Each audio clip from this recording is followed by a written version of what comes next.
우상을 버리고 하나님께 온전히 헌신하십시오. 오늘의 말씀은 출애굽기 32장 1절에서 14절입니다. 말씀 살펴보기. 백성들은 모세가 산에서 오랫동안 내려오지 않는 것을 보고 아론 주위에 몰려들어 자, 일어나서 우리를 앞서서 갈 신을 만들어 주십시오. 우리를 이집트에서 이끌어낸 그 사람 모세가 어떻게 됐는지 알게 뭡니까? 아론은 백성들에게 너희 아내들과 너희 아들, 딸들이 차고 있는 금귀고리를 빼서 내게 가져오라 하고 말했습니다. 그러자 모든 백성들은 귀고리를 빼다가 아론에게 갖다 주었습니다. 아론은 백성들이 가져온 것으로 송아지 모양의 틀에 붓고 연장으로 다듬어 우상을 만들었습니다. 그러자 그들은 이스라엘아, 이것은 너희를 이집트에서 이끌어낸 너희 신이다 라고 말했습니다. 아론이 이것을 보고 송아지상 앞에 제단을 쌓고는 내일은 여호와께 드리는 경축일이다 라고 선언했습니다. 이튿날 백성들은 일찍 일어나 번제를 드리고 화목제를 바쳤습니다. 그러고는 앉아서 먹고 마시며 일어나서 놀았습니다. 그때 여호와께서 모세에게 말씀하셨습니다. 너는 내려가거라. 내가 이집트에서 이끌어낸 백성들이 타락했구나.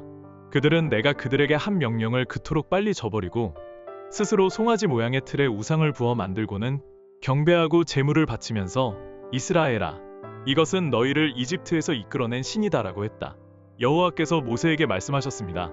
내가 이 백성들을 보니 참으로 목이 곧은 백성들이다. 그러니 너는 이제 나를 두고 가거라. 저들 때문에 내 진노가 부글부글 끓는구나. 내가 저들을 진멸하지 않을 수가 없다. 그러고 나서야 내가 너를 큰 민족으로 만들 것이다. 그러나 모세는 그 하나님 여호와께 빌며 말했습니다. 여호와여, 주께서 왜 주위 백성들 때문에 노여워하십니까? 그들은 주께서 큰 능력과 강한 손으로 이집트에서 이끌어내신 사람들이 아닙니까? 왜 이집트 사람들이 그가 그들을 산에서 죽이고 지면에서 쓸어버릴 생각으로 끌고 나갔구나 하게 하십니까? 주의 무서운 진노를 돌이키시고 주위 백성들에게 재앙을 내리지 말아주십시오. 주의 종 아브라함과 이삭과 이스라엘을 기억해 주십시오.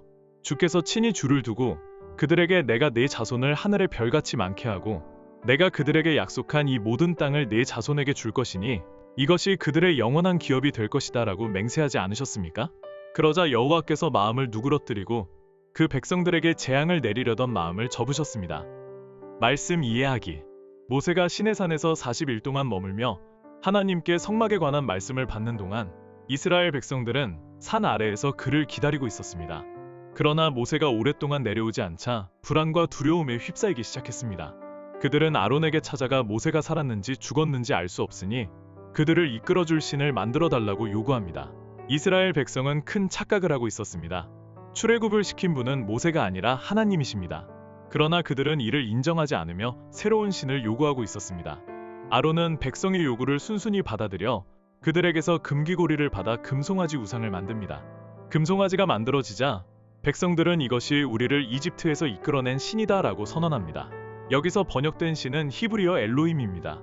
엘로힘은 일반적으로 신을 뜻하지만 구약에서는 하나님을 나타내는 단어로도 사용됩니다. 즉, 이스라엘 백성은 금송아지를 하나님과 동일시하며 숭배한 것입니다. 이는 십계명의 첫째 계명과 둘째 계명을 어긴 행동이었습니다. 이들은 여기에서 멈추지 않았습니다. 아론은 내일은 여호와께 드리는 경축일이다 라고 선포하고 이스라엘 백성은 다음날 금송아지에게 번제와 화목제를 드리며 먹고 마시며 즐깁니다. 이 사건은 출애굽기 24장의 시내산에서 하나님과 이스라엘 백성이 언약을 맺었던 일을 떠올리게 합니다. 당시 이스라엘 백성은 하나님께 번제와 화목제를 드렸으며 70명의 장로들이 여호와 앞에서 먹고 마셨습니다. 그러므로 금송아지 숭배 사건은 단순한 우상 숭배를 넘어서 하나님과의 언약을 깨고 금송아지 우상과 새로운 언약을 맺고 그에게 종속되는 것을 의미합니다. 이를 보신 하나님께서는 크게 진노하셨습니다. 그때 하나님께서는 이스라엘 백성을 나의 백성이 아닌 너의 백성, 즉 모세의 백성이라고 부르십니다. 여호와께서는 종종 내가 너희를 이끌어냈다. 너희는 나의 백성이다 라고 말씀하셨지만 이번에는 너의 백성, 즉 모세의 백성이라 부르셨습니다. 이는 하나님께서 그들을 더 이상 당신의 백성으로 인정하지 않으시겠다는 뜻입니다. 그리고 하나님께서는 그들의 죄로 인해 그들을 진멸하고 모세를 통해 새로운 큰 민족을 이루시겠다고 말씀하십니다. 그러자 모세는 이스라엘을 위해 하나님께 간절히 중보기도를 드립니다.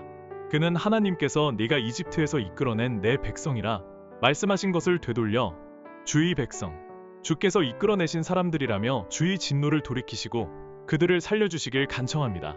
이때 모세는 이스라엘을 살려야 할 중요한 근거를 제시합니다. 모세는 하나님께서 이 언약을 기억하시고 이 맹세에 근거하여 행동하실 것을 간구합니다. 모세의 중보기도에 하나님께서는 마음을 돌이키시고 재앙을 내리려던 뜻을 거두셨습니다. 광야에서 생활하는 이스라엘 백성은 과거 금송아지 숭배 사건을 기억하고 다시는 이런 죄를 저질러서는 안 된다는 강한 도전을 받게 됩니다. 하나님께서 그들과의 언약을 끝까지 지키신 것처럼 그들 역시 언약의 백성으로서 하나님만을 섬기며 신실하게 살아가야 했습니다. 우리 또한 예수 그리스도를 통해 하나님과 새 언약을 맺었습니다. 이로 인해 하나님은 우리의 하나님이 되시고 우리는 그분의 백성이 되었습니다.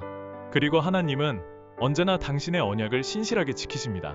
성경을 통해 우리에게 주신 모든 약속들, 하나님께서 개인적으로 주신 언약들 또한 그분은 끝까지 지키셨으며 앞으로도 반드시 지키실 것입니다.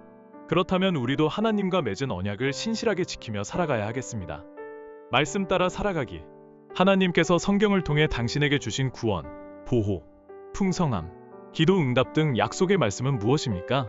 그 모든 약속이 하나님의 때에 이루어질 것을 소망 가운데 기대하며 간구하십시오. 말씀대로 기도하기. 이 시대를 살아가는 그리스도인들이 우상의 유혹에서 벗어나 하나님만을 온전히 섬길 수 있도록 함께 기도합시다.